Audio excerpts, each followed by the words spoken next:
Welcome to Episode 9 in the Accident Theory series. So far, we have learned one of the biggest barriers in conducting any type of investigation is bias. And by understanding the types of bias that can affect an investigation, they can be removed in order to complete an investigation using the best practices available. We have also learned that an investigation can be good, sufficient, or a failure. But even with a good investigation, there is room for improvement, which can change an investigation from good to ideal. In today's episode, we will look at conducting an ideal investigation. We will start by looking at reliability, more specifically if it is better to collaborate or work alone. We will then look at finding efficiencies, determining whether an investigation will be useful, and we will end the episode with a look at comprehensiveness. Incident investigation is a critical process in any organization, aimed at uncovering the underlying causes of incidents to prevent their recurrence. A well-conducted investigation helps to understand not only what happened, but also why it happened. The ultimate goal is to identify the root causes and contributing factors, allowing the organization to implement corrective actions that enhance safety, efficiency, and overall organizational resilience. Throughout the previous 3 episodes of the Accident Theory series, we have learned about the difference between good, poor, and failed investigations, as well as the biases that can present themselves during the investigation process. There is one type of investigation that rises above what is considered good, and that is the ideal investigation. An ideal incident investigation goes beyond simply identifying the immediate cause of an incident. It delves into the systemic issues such as procedural flaws, organizational culture, or human error that may have contributed to the event. This comprehensive approach requires a structured methodology, typically involving steps like gathering evidence, interviewing witnesses, analyzing data, and conducting root cause analysis. By following a methodical process, investigators can avoid common pitfalls, such as jumping to conclusions or overlooking critical details, which could lead to incomplete or incorrect findings. In Episode 6, the focus of a good investigation was reliability, comprehensiveness, efficiency, and removing bias. We can further develop those topics to upgrade an investigation from being just simply good to being ideal. Reliability in an investigation refers to the consistency and dependability of the findings and conclusions drawn from the investigation process. A reliable investigation is one that, if repeated under similar circumstances, would yield the same results. Reliability and consistency can be related to the methods and approach that an individual takes when approaching a situation. If we were to add more people to a thought process, it changes the consistency of the data being collected. Is this something that could be considered as an asset or a drawback to an investigation? When collaborating with others, each person contributes unique perspectives and ideas, which can be highly valuable. However, maintaining consistency is equally important. This does not mean that our understanding should not evolve as new scientific evidence emerges, nor does it suggest that investigations should be done individually rather than as a team. After discussing evidence as a group, the conclusion should reflect a genuine consensus, not be driven by the most persuasive speaker or the person with the highest rank in the organization. The decision should not simply come down to a majority vote either. If you notice that others consider a factor important that you initially overlooked, make sure to include it in your future assessments. When proposing a solution, it is crucial that the group collectively believes the recommended action will be effective. In many industrial incident investigations, however, investigators often gather different sets of information, leading to conflicting conclusions and recommendations. Peer review is the best method for evaluating the reliability of such investigations, as we rarely have all the facts or know with certainty which interpretation is correct. Even in well-documented historical cases, our understanding is limited to what has been recorded, and even the most thoroughly analyzed case may still be subject to bias. Critically reviewing real investigations is challenging because our knowledge is based only on what has been discovered, not on what might have been missed.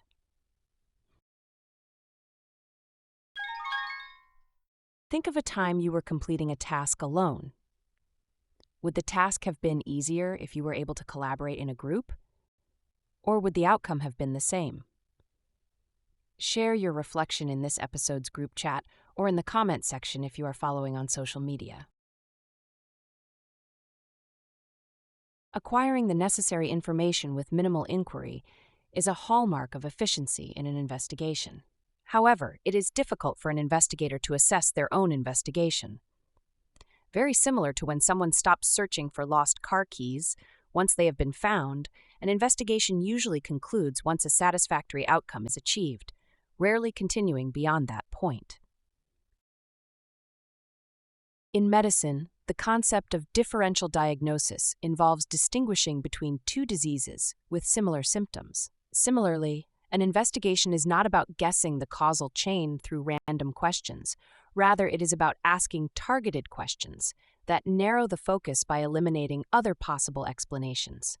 Experienced investigators learn which questions are most effective in narrowing down the causal explanation, thereby making the process more efficient.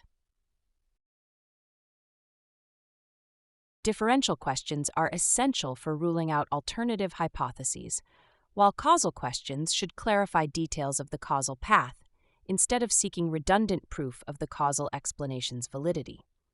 Interestingly, focusing solely on the ultimate causal explanation can lead to bias rather than efficiency, as the search for confirmatory evidence might result in incorrect conclusions.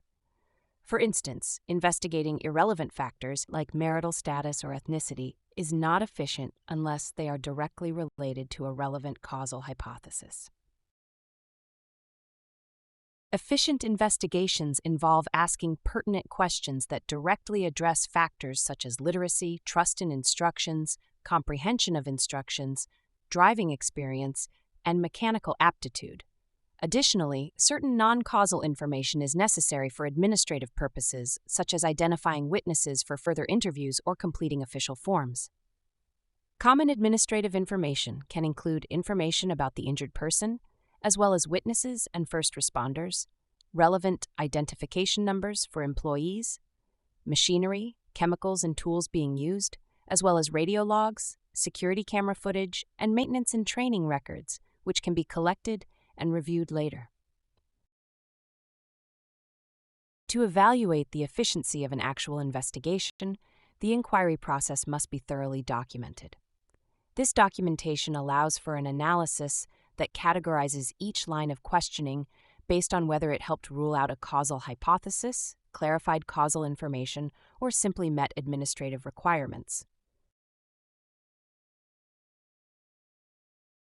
An investigation must lead to actionable conclusions that help identify effective remedies to prevent a recurrence of the issue. David Marks, in collaboration with the Federal Aviation Administration, developed the 5 rules of causal statements, which outline the key characteristics of useful causal statements. These 5 rules are: causal statements must show a connection to the outcome. Causal statements must clearly demonstrate how an observation is linked to the outcome. Simply identifying something as substandard, defective, or non-compliant with a procedure is not enough to establish it as a factor in the causal pathway of an accident. Malfunctions and violations can often mislead investigators, acting as red herrings. On the other hand, substandard, defective, and non-compliant conditions can be identified without any accident occurring. Regular management reviews and inspections are essential for monitoring these conditions and processes effectively. An omission would only be an error if there was a duty to act. An omission or failure to act would only be an error if a written rule or unwritten convention created a duty to act. After the fact, we can often visualize many actions or responses that might have intercepted an adverse event or prevented its occurrence. These responses could be a valuable starting point in the development of countermeasures. However, the omission of non-required steps is not an error. Human error is not a cause, it is something for which a cause must be found. Most accidents involve at least one human error, but merely labeling it as human error is insufficient. it's essential to dig deeper and identify the root cause of the error. Simply noting that an error occurred doesn't provide actionable insights. Understanding the reasons behind the error is key to implementing effective preventive measures. For instance, an error might arise because a step was missing from a procedure checklist due to reliance on memory instead of the checklist, or because a procedure had more or different steps compared to similar ones. To improve safety, it's vital to explore why the error happened and use that knowledge to develop better safeguards. Violation is not a cause. The cause of each violation must be found. Simply identifying a violation of a rule, regulation, or procedure is not enough.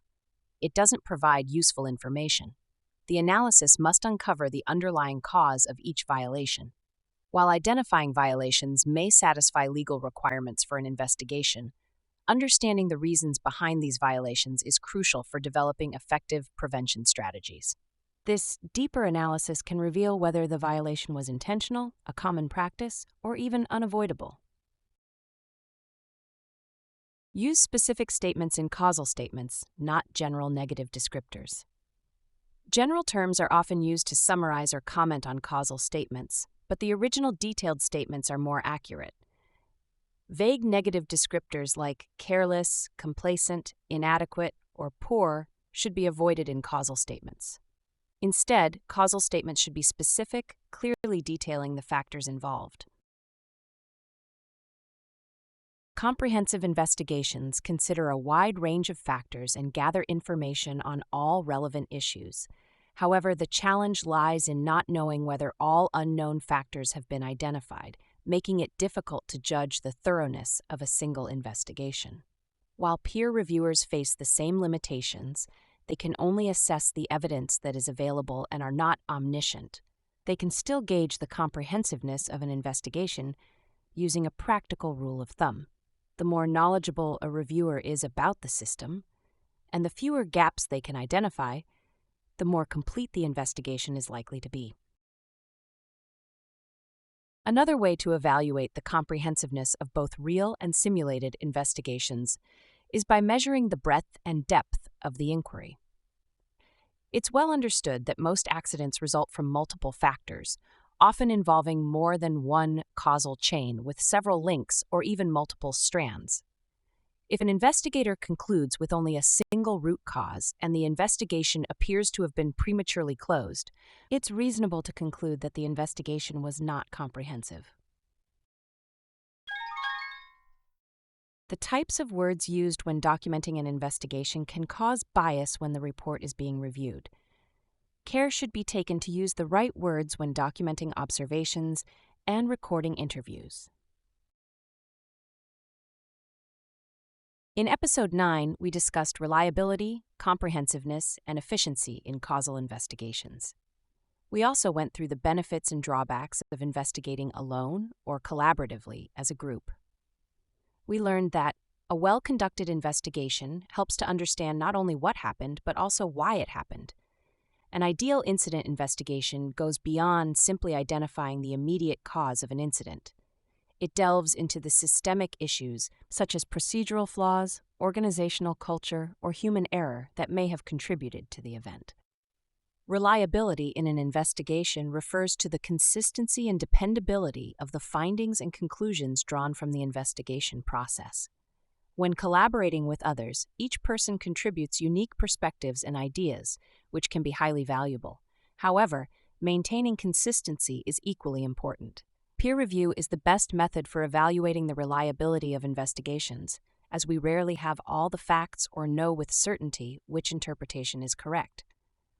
Critically reviewing real investigations is challenging because our knowledge is based only on what has been discovered, not on what might have been missed. Acquiring the necessary information with minimal inquiry is a hallmark of efficiency in an investigation.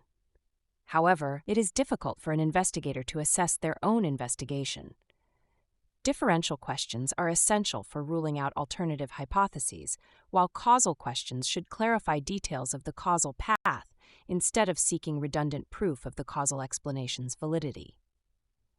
To evaluate the efficiency of an actual investigation, The inquiry process must be thoroughly documented. This documentation allows for an analysis that categorizes each line of questioning based on whether it helped rule out a causal hypothesis, clarified causal information, or simply met administrative requirements. COHSI provides its students with a multiple-choice quiz at the end of each episode, which can be used as practice material for the content that has been covered. A free version of the quiz can be accessed by anyone following our content on social media by using the QR code shown on the screen. If you are a COHSI student, please complete the discussion board topics found throughout this unit, as well as the episode quiz. Both of these tasks can be found under their appropriate tabs in your learning portal. If you have any questions or concerns, please reach out to your course instructor. Thank you for watching and have a safe day.